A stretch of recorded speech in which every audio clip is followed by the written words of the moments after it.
presos kirchneristas, presos políticos, según muchos adherentes del kirchnerismo. El abogado del empresario implicado en la causa de los cuadernos, Gerardo Ferreira, el abogado Eduardo Barcesat, hizo algunas declaraciones en una entrevista radial hecha desde el penal del Seiza junto al ex vicepresidente Amado Boudou.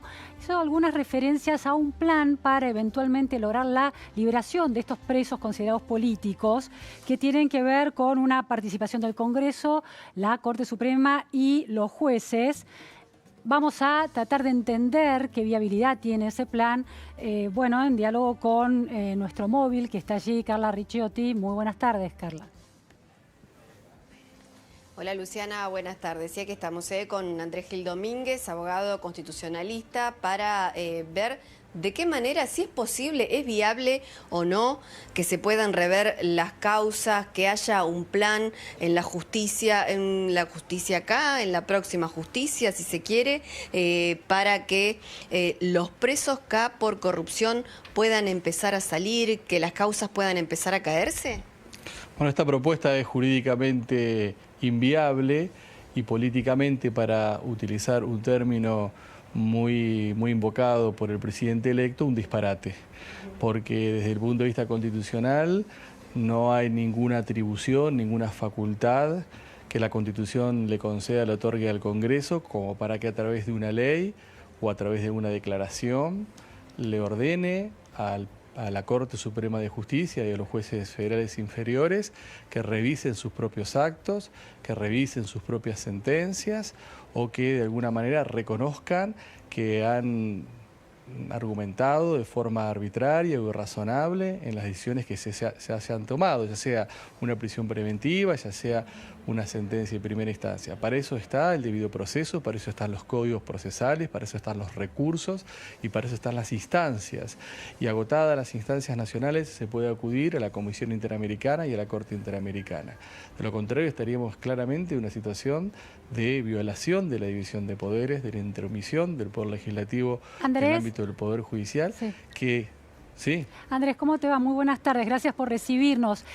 Muy buenas tardes. El plan que Barcesat delineó, de alguna manera, tiene dos etapas. La que vos estás describiendo es aquella que él describió como la que con más audacia institucional, y consistiría, como vos bien decías, en la intención de que ambas cámaras del Congreso, dirijan un comunicado a la Corte Suprema para que de alguna manera estimule a los jueces a atender a la mayor legalidad de las causas. Eso vos lo descartás completamente, no habría ningún procedimiento que se pudiera crear para eso. Primero que no hay ninguna facultad o potestad otorgada por la Constitución al Poder Legislativo para que él mismo pueda viabilizar un plan de estas características. Sería inconstitucional porque no tiene ningún tipo de competencia expresa ni implícita formal como para desarrollar un plan de estas características. Desde el punto de vista político es disparatado, porque ¿cómo se viabilizaría? Que el Congreso le diría a la Corte Suprema de Justicia, dígale a los jueces inferiores que revisen sus actos y que digan que han sido arbitrarios, que han sido injustos, que han violado la garantía del debido proceso, y que ellos mismos, sin que las partes lo recurran o se lo pidan, de oficio revoquen o dejen sin efecto decisiones que han tomado. Es desde el punto de vista de su operatividad disparatado y totalmente inviable. Según Barcesat, el argumento legal es que dentro de la Constitución figura que alguno de los poderes tiene que garantizar la división de poderes y el funcionamiento de la República, y que de esa manera este procedimiento estaría alentando a cumplir con ese mandato constitucional. Pero en realidad lo estaría violando, porque la división de poderes implica que cada poder desarrolla sus facultades constitucionales conforme a las potestades que le fueron otorgadas. Y bajo ningún punto de vista el Poder Legislativo tiene, ni expresa ni implícitamente, la facultad de ordenarle al Poder Judicial revisar sus propias causas. Lo que puede hacer el Congreso es dictar una ley de amnistía. Ajá. O lo que puede hacer el Congreso es dictar de alguna manera una ley que implique de alguna forma una conmutación de pena. Pero para eso tendría que el presidente es indultar. Claro, pero digo, en términos del Congreso necesitaría mayorías, la fuerza partidaria que impulsara un proyecto así. Sí, no, una mayoría simple, pero a ver, lo más paradigmático de la propuesta de Barcesat es que Barcesat fue convencional constituyente en 1994 Claro. y votó afirmativamente la incorporación del artículo 36, que establece que los delitos de corrupción son un atentado contra el orden democrático en un mismo nivel de intensidad que es la suma del poder público y que fueron los golpes de Estado que se dieron en Argentina del 30 en adelante. Entonces, es paradigmático. Bueno, él está descreyendo del proceso legal de estas causas, ¿no? De alguna manera.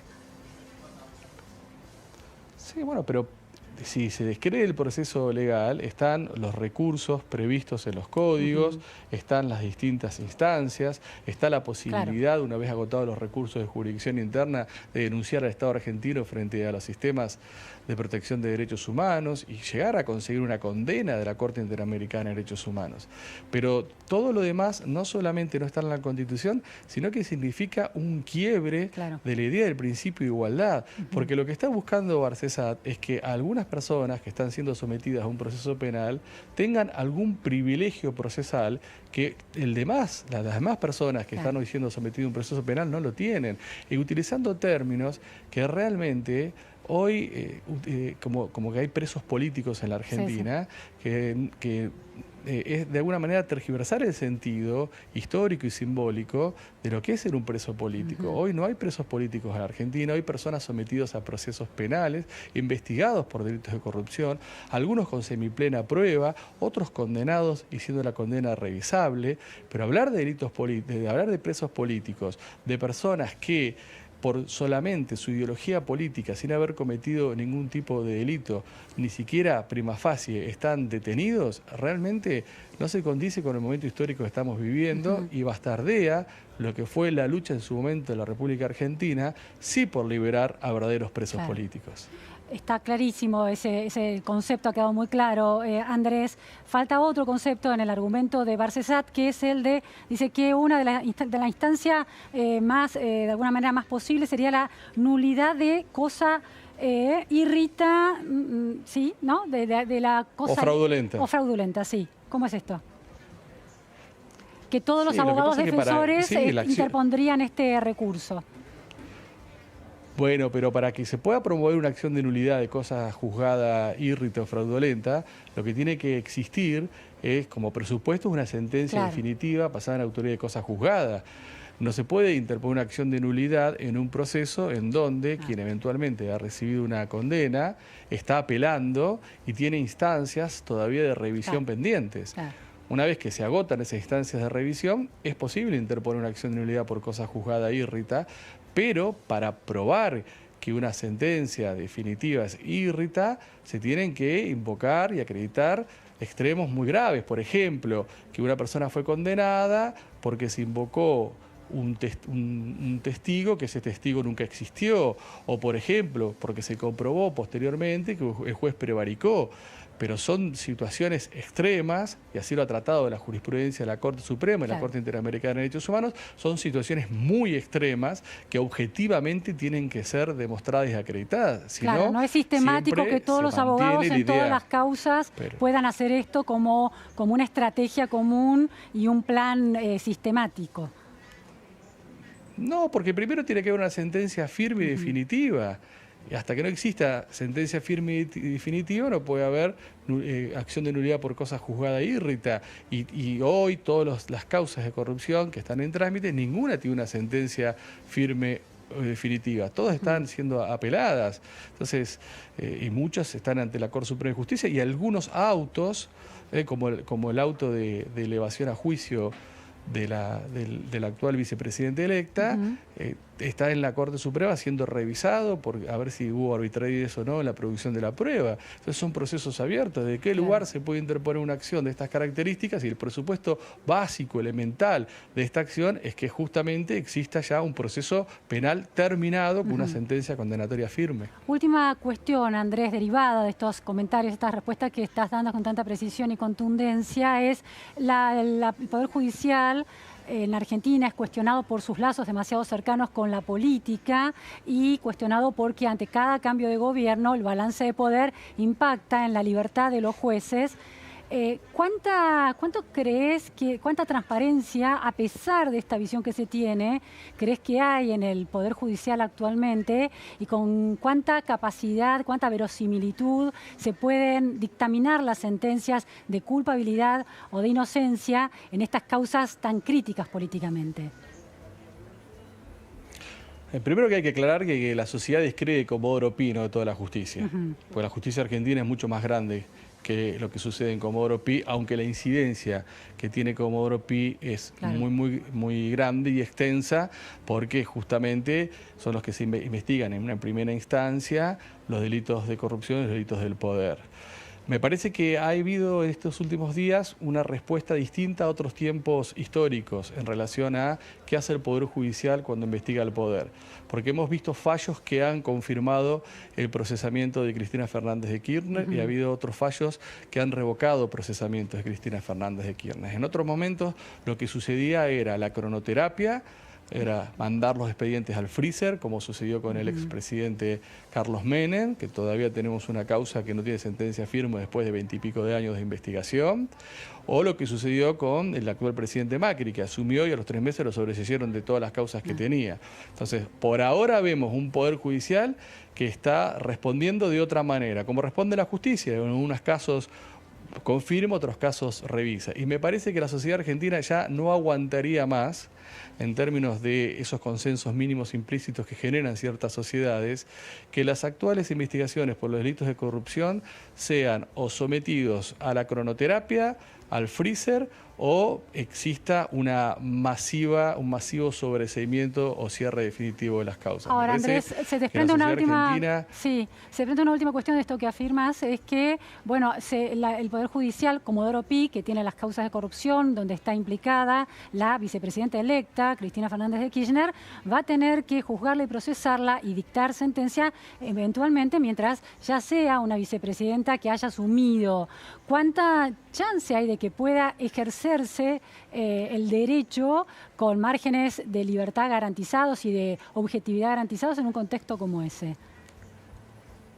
Eso va a depender de la valentía de los jueces y juezas que tengan que juzgar a la actual vicepresidenta electa.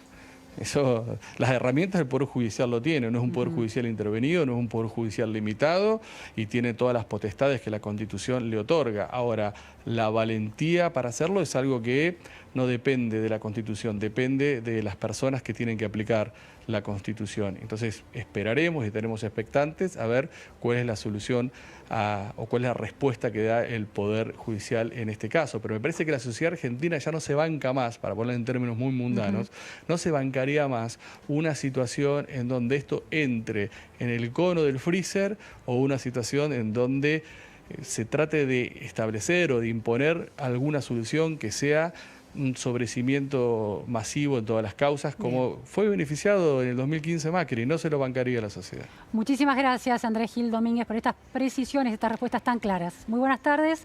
Buenas tardes, Carla. Muchas gracias. Desde allí. Gracias. Muy buenas tardes. Vamos a otro tema. El presidente electo, Alberto Fernández, sale de gira en su carácter de presidente electo por primera vez. México estará